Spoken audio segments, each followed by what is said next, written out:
Nowadays, women get much of the recognition they deserve, and it fills their hearts with joy. Seeing how loudly International Women's Day is celebrated is refreshing, inspiring, and moving. Women the world over have achieved so much in their own lives, great advances towards equality, huge leaps towards parity, giant steps towards a society where the number of X chromosomes you possess does not determine your future. The odds are still stacked against accomplishment, and these are truly achievements worth recognizing and celebrating. I'll say it though, while celebrating they too easily forget about men, and humanity generally, by which I mean that they have this tendency in the feminist movement to assume they can change the world with only half its population on side, and even less than that in the boardrooms and management. While women are busy patting themselves on the back, they should just keep an eye on the real world and what matters for real human beings. Life is about more than money and more than that. Achievement is not simply measured in career success. For these days, it is not fashionable to praise the opposite gender. When did wanting to be admired, cared for, and helped become something to be ashamed of? Women are told not to ask for help from anyone, but to work it out on their own. To never seek validation, but scream for recognition instead. Women are told to stay strong. They feel somehow ashamed of needing human company, warmth, and a word of advice. They gained rights, but lost honesty with themselves at the same time. Because how many of them can stand up and say they get weak sometimes? That they get fragile, helpless, and sometimes are in need? When did it become wrong to be human, to feel? Put another way, why is it that they look to the masculine values of fortitude, self-reliance, physical strength, and courage under fire as the only strong way to respond to life's inevitable struggles? Is it not acceptable to reach out to a friend, to form a community, to take someone under one's wing? Why must the sword replace the olive branch? Feminists have ruined women. It has turned from wearing trousers and fighting for voting rights to trench warfare with the opposite gender, demonizing and belittling men as commonplace. The suffragettes would be collectively spinning in their graves right now, because this gender separation is certainly not what they were shedding blood for. They forget what feminism should be about. Feminism was about equality of opportunity, while retaining respect for the myriad forms humanity has. It is about creating a structure in the society where women can carve out a path in life unfettered by their gender. Sure, women carry the baby, but parenthood is gender non-specific. Society needs to advance to the point where, collectively, we recognize the demands of life and work together, so that we all have the same potential. In other words, feminism was about more than gender. It was about a free and fair society, an inclusive society. It was not just a matter of freedom of choice either.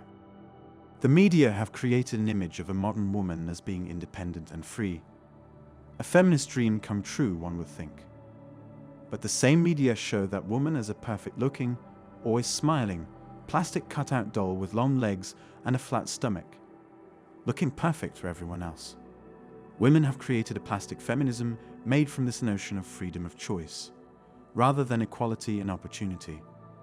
It's not an exaggeration to say that the pressure that the popular media places on young girls is so great, they probably don't even have time to consider how to get to sea level in a major corporation. And who puts up these standards anyway?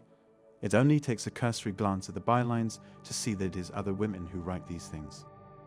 Other women decide what is beautiful, what will appeal to men, what makes the perfect kitchen, how green your smoothie needs to be. The men, especially the horrible old chauvinistic ones, can sit back comfortably in the knowledge that so long as women are arguing over the latest lipstick or dress or lifestyle drink, their empire is pretty safe. If you don't like how the table is set, turn over the table. Sometimes the game is not won by quietly working from within. Sometimes it is won by changing the game. I would suggest that women should stop following the media and stick to what feels right. It's okay to want to look beautiful, but acknowledge that beauty is not the same thing as power, even if beauty does indeed have its own potency. Men too can see this distinction, and we should continue to encourage them to be both beautiful and strong. Use the same words and the lines get blurred. When women can be beautiful, caring, wash the dishes at night, drop the kids off at school, and run a major corporation, you'll know they're there. Why should care and power reside in different bodies? Feminine values are worth preserving, especially for women. They can still care for each other, listen to each other, talk about hairstyles if needed. It need not be a zero-sum game. Compassion is an endless river full of sustenance. Women could use a bit more of it, especially towards each other. You'd be amazed how much emotional help men give each other while at the same time advancing through the ranks. Stepping on other women does nothing to advance anyone's cause, nor does expecting them to look a certain way, which, as you will recall, is an expectation mostly created by women these days. William Golding once said that women are superior to men. Are they? Aren't they all incredible, one-of-a-kind creatures? That kind of pedestal thinking encourages frailty. A superior specimen is the kind of thing you keep at home in a cabinet. Women and men are not that much different, and no one should be locked into a way of living or a perspective. A college female colleague once told me I had views of a whipped Catholic. I certainly don't, but I do cherish the tradition. The tradition of encouraging and praising humans regardless of their gender. The tradition of equality, support and esteem. A fine tradition indeed, and not Catholic at all. Frankly, simply humanitarian. I'm inspired by headstrong women. I'm inspired by female warriors. But peaceful warriors for femininity, not for aggressive domination. A world ruled by powerful women would be no worse than one with men at the helm. When women really sit down and ask themselves what it is that they want to achieve through feminism, isn't it a better world? It is time to give up this media-fueled feminism rage and stop playing dirty. Women have things to achieve, and they shall achieve them by working together in harmony, respect, and admiration of one another. In the end, feminism end and be replaced with a simple, harmonious life-affirming whole humanism.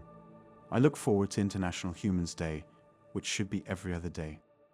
That's it for today. Tell us what you think down in the comments. Do you think there's anything good left in feminism? Give this video a thumbs up and subscribe for more content. Peace out.